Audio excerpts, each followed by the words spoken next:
Recording is on. No oigo. Hola, es que nadie está hablando. Ah, bueno. Bueno, vamos a ver, Anita, Melvin. Bueno, jóvenes, yo creo que ya resolvimos nuestro problema de audio. Entonces, le dejo el tiempo al hermano Albi para que sigamos con nuestro estudio. Esperemos en Dios que vayan uniéndose más jóvenes para poder escuchar esto que es de beneficio para todos. Y hermano Albi, el tiempo es suyo. Gracias, Charlie. Gracias, jóvenes. Gracias a Dios por sus vidas.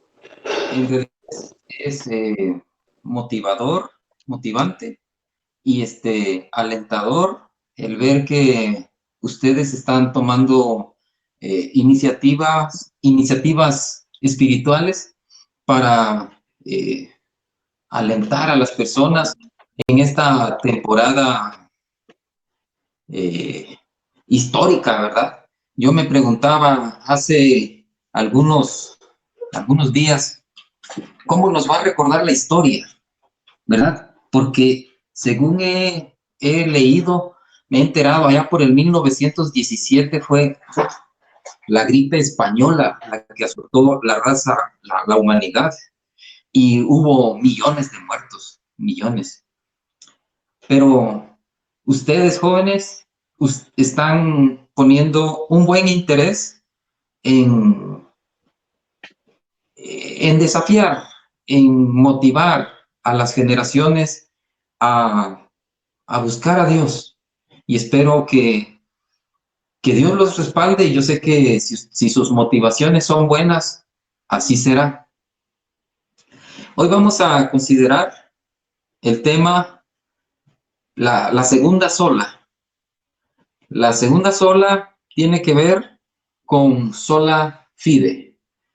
Y pues, en primer lugar, quisiera ir definiendo qué quiere decir sola fide, ¿verdad? Su trasfondo, por qué se les conoce como las 5 solas de la Reforma. ¿Será que los reformadores crearon estas doctrinas o simplemente fueron instrumentos en las manos de Dios para extraer estas doctrinas de la palabra de Dios y enseñarlas a la grey? Vamos a ver cómo se conjugaron estas doctrinas para darle cuerpo a lo que hoy conocemos como fe evangélica o fe protestante. La fe protestante surge, la fe protestante, cuando digo, me refiero al resurgimiento de la iglesia, porque yo creo que la iglesia todo el tiempo estuvo allí, desde Pentecostés, pasando por la persecución hasta el año 312, que fue, creo, el 312, el famoso Edicto de Milán o el Edicto de Tolerancia a cargo de Constantino, donde él se proclamó cristiano. Y eso dio un alivio, un respiro al pueblo cristiano que estaba siendo perseguido.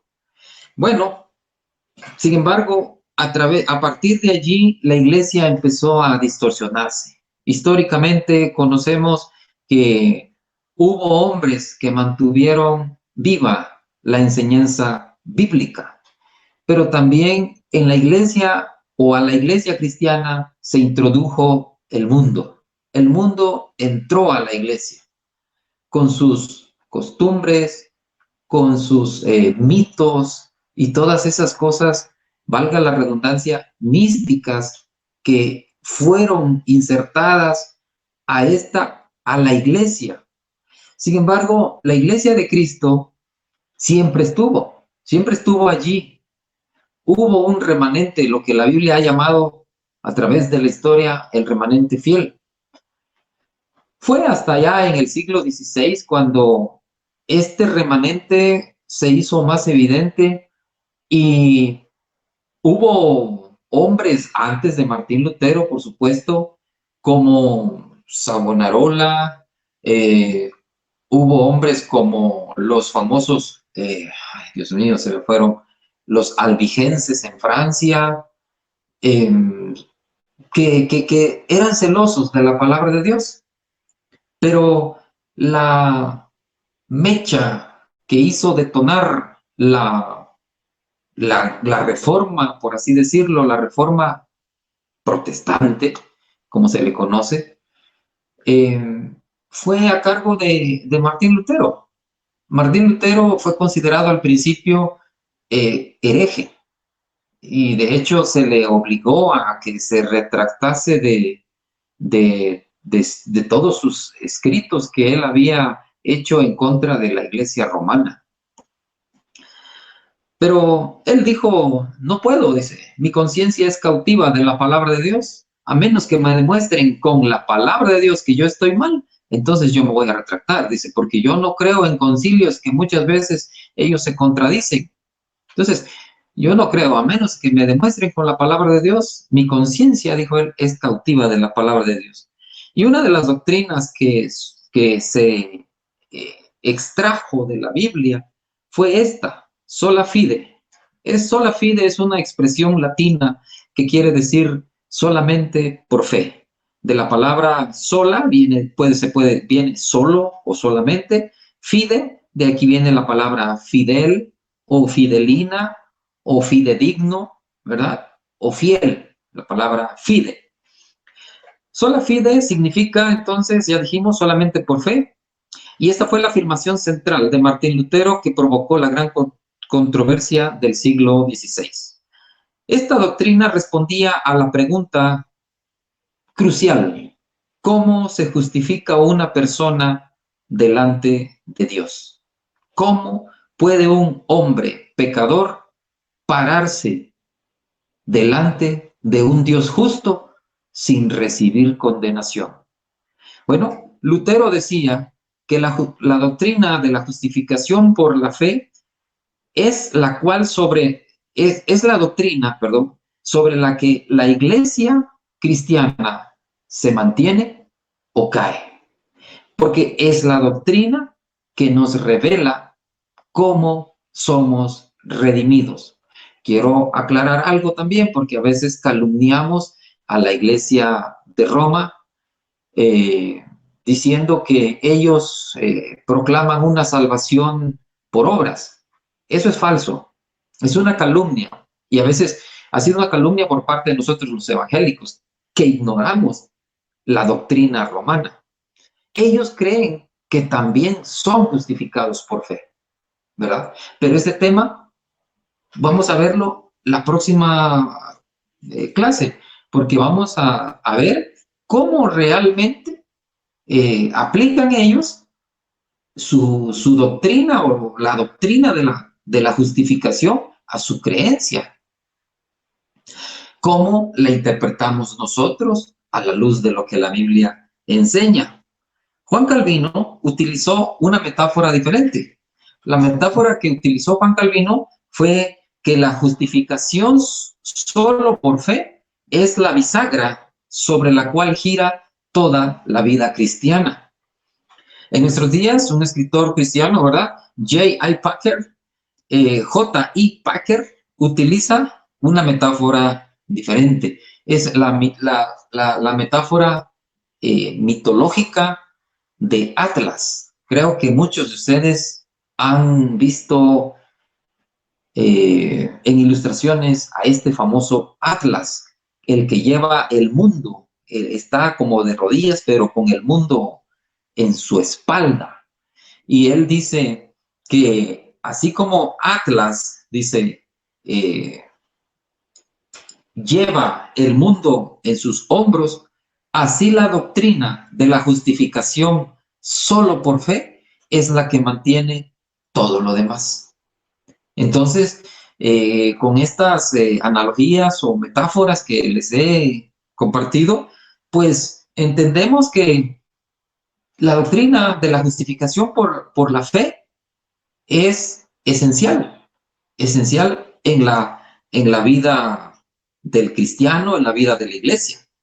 esta enseñanza de los reformadores culminó con la fragmentación más grave y seria de la cristiandad en la historia de la Iglesia y se convirtió en la controversia más volátil de todos los tiempos, aún hasta nuestros días.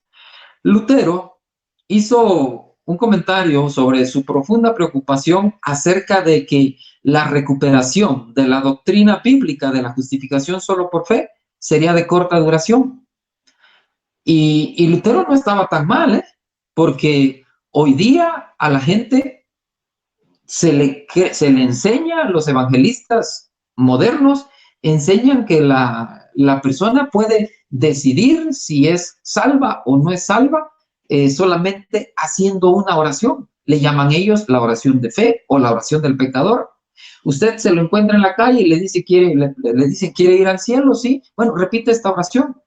Y la persona repite una oración y a la persona se le declara salva. Usted ya es cristiano.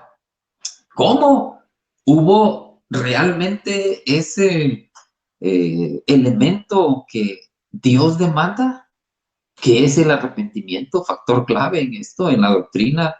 Hubo la fe, y la fe, me refiero a la fe genuina que salva, porque la fe genuina ustedes deben saber que tiene 3 elementos. Esos elementos son notitia, en latín, ¿verdad? Ascensus y fidelis. No recuerdo el tercer elemento, tal vez ustedes lo pueden encontrar ahorita en lo que estamos, ¿verdad? Los 3 elementos, noticia, conocimiento, ¿verdad? Es el ascensus y el otro que tiene que ver con la aceptación de esos hechos.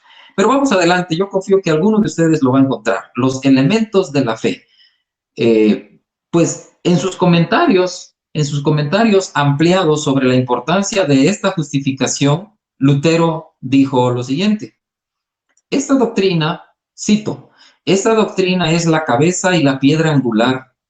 Solo ella engendra, nutre, construye, preserva y defiende la iglesia de Dios.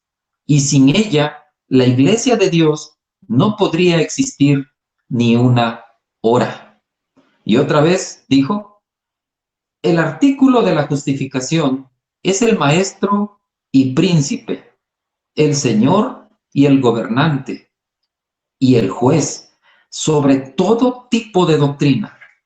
Este preserva y gobierna toda la doctrina de la iglesia y hace crecer nuestra conciencia delante de Dios. Sin este artículo, el mundo está en muerte absoluta y en oscuridad. Ningún error es tan malo, tan torpe y tan gastado de no ser supremamente agradable a la razón humana y de seducirnos si estamos en el conocimiento y la contemplación de esta doctrina. Fin de la cita. Ya en sus últimos años, Martín Lutero hizo esta observación. La observación de Lutero fue esta. Nuevamente cito a Lutero. Son pocos los que conocen y entienden este artículo, o sea, sola fide. Y yo lo trato una y otra vez, porque temo mucho que después de que nuestras mentes se hayan puesto a descansar, esto pase al olvido y vuelva a desaparecer.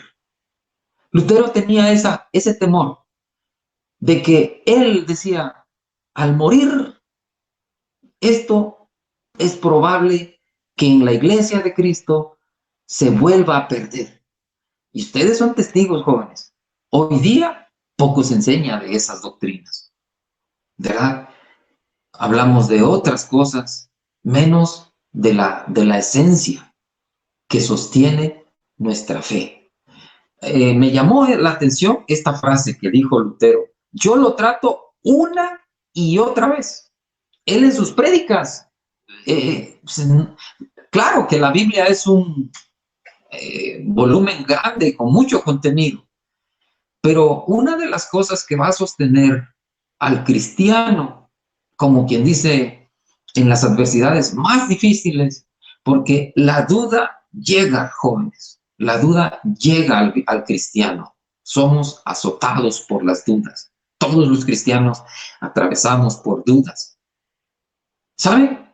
Estas doctrinas son esenciales. Son esenciales. La doctrina de la justificación solo por fe es de todas las doctrinas algo muy importante, y esto lo escuché con el doctor Roberto Carlos Sproul, R.C. Sproul. Él decía, la doctrina de la justificación solo por fe es, de todas las doctrinas de la teología sistemática, la más fácil de entender con la mente. Es la más fácil, relativamente, es la más fácil de entender con la mente. O sea, esto, lo que quiero decir es, aún un inconverso lo puede entender, ¿verdad? Sin embargo, llevar esta doctrina de nuestras cabezas al corazón y luego al torrente sanguíneo es algo totalmente distinto. No es cristiano aquel que entiende una doctrina. No es cristiano aquel que cree en una doctrina. Es el contenido de la doctrina lo que hace salvo a un cristiano, a una persona. Ahora que estoy hablando de esencia, y repito muchas veces esencia, creo yo apropiado compartir con ustedes dos conceptos acerca de esencia y acerca de doctrina. Porque esencia es lo que podríamos considerar el sine qua non. El sine qua non. ¿Han escuchado estas expresiones en latín? ¿Verdad? Aquello es el sine qua non. Yo lo escuché muchas veces, lo escuchaba muchas veces, y cuando platicaba con alguien y me decía, no, es que esto es el sine qua non de esto, y yo me quedaba así, sí, claro, ajá, sí. Pero fue apenas hasta hace poco que entendí qué quiere decir el sine qua non. Es una frase latina. Bueno, traducido al español significa así, sin el cual no es. Sin el cual no es. Bueno, entonces, esta frase latina se emplea para indicar que si un elemento o unos o varios elementos no están presentes en la cosa, bueno, eso no es lo que se piensa que es. ¿Sí? Por ejemplo, si queremos hacer, ¿qué les digo? Eh, las mujeres en la cocina quieren hacer mojarra o pescado frito, ¿verdad? Y le dan a su esposo o sirven el plato, ¿verdad? De pescado frito. Le ponen la ensalada y todos los acompañamientos o guarniciones que pueda llevar ese plato de comida, pero no lleva la mojarra, no lleva el pescado frito. ¿Será que ese es un plato con pescado frito? Le falta la esencia para que ese platillo sea un platillo de pescado. ¿Qué es lo que le falta? El sine qua non. Le falta la mojarra, ¿verdad? Digo, utilizo esta ilustración, ¿verdad? Que creo que podemos entender, pues, la esencia del cristianismo, jóvenes. La esencia del cristianismo es Cristo. Pero también debemos entender que Cristo dejó doctrinas que sin ellas nosotros no sabemos lo que creemos y por tanto, pues puede ser que ni cristianos seamos. Las doctrinas que vamos a estudiar son esenciales a la fe cristiana. Todas estas deben estar presentes en ese paquete que conocemos también como la fe evangélica o la fe protestante. Entonces, al llamarles doctrinas cristianas, deducimos que esas doctrinas están extraídas ¿de dónde? De algún credo, de algún concilio o de algún documento que algún personaje por ahí se inventó, que dice que soñó y tuvo una revelación y lo escribió. No, el cristianismo va a extraer sus doctrinas de la Biblia, ¿verdad? Aquí nosotros debemos tener presentes que hay muchas doctrinas y las doctrinas no son las que nos salvan, insisto. Creer o conocer una doctrina no salva tampoco, pero debemos saber que lo que salva es la esencia de esa doctrina. Y ya les mencionaba, la esencia es Cristo. Ahora, ¿qué es doctrina? Ustedes deben saber qué es doctrina. Se los voy a decir rápidamente y quiero decir aquí que estoy en deuda con unos estudios de la Iglesia Presbiteriana Nacional de México, allá en Cuernavaca. Estos estudios me los hizo llegar mi hija Karen. Y ahí encontré esta definición. La doctrina es, en este caso, la verdad bíblica expresada en forma pedagógica. La palabra doctrina quiere decir enseñanza. Las palabras doctrina y enseñanza son sinónimos. La doctrina tiene la connotación de ser mejor definida, más cuidadosamente formulada y comunicada con más precisión. Es decir, la doctrina es más pedagógica. En cambio, la palabra enseñanza tiene que ver, aunque es sinónimo de doctrina, pero tiene otras connotaciones menos formales. Trae a la mente las ideas de explicación e ilustración y se piensa en menos rigor y definición y con mayor flexibilidad de expresión, una enseñanza. Yo puedo enseñar a mi hijo, por ejemplo, a podar el césped, pero eso no es un dogma, no es una doctrina, ¿verdad? Es una enseñanza. En cambio, una doctrina es pedagógica. Y la Biblia debe ser nuestro libro de texto de pedagogía cristiana. Ahora, ¿cómo vivimos nosotros nuestra vida cristiana si no conocemos estas doctrinas? Porque sigo leyendo acá lo que les comento que conseguí. Es necesario tener una fórmula para convencernos que sabemos lo que creemos. Eso es muy importante. Un día un teólogo, un ateo dijo estas palabras. Un ateo, no teólogo, perdonen, me equivoqué. Un ateo dijo estas palabras. Pueden obligarme a saber algo, pero no a creer algo. Perdón. Pueden obligarme a saber algo, pero no a creer en algo. O sea, el teólogo estaba diciendo, ¿podrán ustedes traerme las evidencias del cristianismo? ¿Podrán ustedes traerme, como dijo Josh McDowell, las evidencias que exigen un veredicto? Pero simplemente yo no quiero creer en eso, ¿verdad? Entonces, nosotros debemos no solamente creer, ¿verdad? Pero debemos saber qué creemos. ¿Por qué usted es un cristiano y no un mormón, por ejemplo? ¿Cómo explica usted su fe en Jesucristo? ¿Cómo explica usted esta doctrina? Sola fide, es decir, la bisagra que nos habla de la doctrina de la justificación.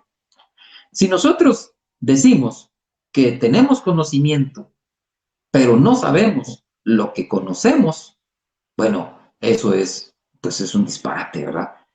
Lo que conocemos es nuestro conocimiento y si no sabemos lo que es, entonces no tenemos conocimiento. El conocimiento de lo que sabemos es doctrina. La doctrina nos permite entonces decir que cuando sabemos lo que enseña la Biblia y lo podemos expresar en una forma inteligible, entonces tenemos conocimiento. Pero si no podemos saber qué es lo que enseña la Biblia, no podemos expresar lo que la Biblia enseña de una forma inteligible, entonces no tenemos conocimiento. Solo decimos, en teoría soy cristiano, pero no sé qué enseña la Biblia. Es muy importante esto, muchachos. La doctrina entonces expresa el contenido de nuestra fe, ya que dice, ya que es imposible creer sin saber algo. Nos da conocimiento de lo que está comprendido en nuestra fe. Sin la doctrina no hay conocimiento y el buen conocimiento de la doctrina aumenta y fortalece nuestra fe. Algunos dicen que las doctrinas o las enseñanzas bíblicas profundas son para los teólogos o que la teología es para los teólogos, para los seminarios. Jóvenes, cada cristiano es un teólogo. Cada cristiano es un teólogo. Como dije, cabe destacar, quiero insistir en esto, no somos salvos por una doctrina. No es la fe en la doctrina de la justificación solo por fe lo que nos redime, es el contenido al que la doctrina apunta, lo que es tan central y crucial para nuestra salvación. La pregunta fundamental de la doctrina de la justificación está, la pregunta que la doctrina de la justificación está tratando de responder es esta: ¿cómo puede una persona pecadora sobrevivir al juicio final de Dios? Al ver esa pregunta, entendemos de inmediato por qué es un tema de gran importancia. El rey David dijo: Jehová, si mirares los pecados, ¿quién, oh Señor, podrá mantenerse? Esto es lo que algunos llaman preguntas retóricas. Dice, o sea, está dando a entender, si tú haces una grabación, Dios, si tú haces una grabación de todos mis pecados y al final yo voy a tener que ver toda esa grabación, como a veces se nos ha enseñado que Dios está grabando todo y que un día nos lo va a enseñar, ¿verdad? Pero de eso podríamos hablar después. Dice David, ¿quién se va a poder mantener de pie sin recibir condenación? La respuesta es, como digo, es una pregunta retórica que quiere decir, se responde en sí mismo. ¿Quién, Señor, podrá mantenerse? ¿Quién? La respuesta es obvia. Nadie. Nadie. Entonces, Pablo dice que estos conceptos tienen que estar claros en nuestra mente si queremos entender el Evangelio del Nuevo Testamento. El Evangelio no dice que Dios simple y unilateralmente declara el perdón de todo el mundo. No significa que Dios se hace de la vista gorda con el pecado. Eso pondría en peligro el carácter de Dios, la santidad y la justicia de Dios. Vamos a ver la próxima semana por qué Jesús o cómo fue la obra completa de Jesús para llevar a cabo la justificación completa de nosotros, la cual nos apropiamos de la justificación por fe, solo por fe. Entonces, la Biblia dice que Dios es tanto justo y justificador, por lo que la forma en la que opera su justificación será sin comprometer su propia justicia. Fíjense, Dios no salva por amor. Dios no salva por amor. Pero mire Juan 3:16, de tal manera amó, pero Dios no salva por amor, porque Dios es justo. Se los voy a poner, esta ilustración la utiliza mucho Pablo Washer. Supóngase que usted llega a su casa, le habla a los esposos y encuentra allí al ladrón o al asesino, al hombre que allí mató a su familia. El hombre es arrestado, es llevado a la corte y el juez dice, bueno, yo soy un juez muy misericordioso, muy amoroso, lo voy a dejar libre. ¿Qué haría usted? Dice Pablo Washer, usted va a ir a todos los periódicos de la ciudad a decir, acá hay un juez corrupto que está, ¿cómo se le llama? Está perdonando, por así, está dejando libre al asesino solo porque el juez dice que es muy misericordioso.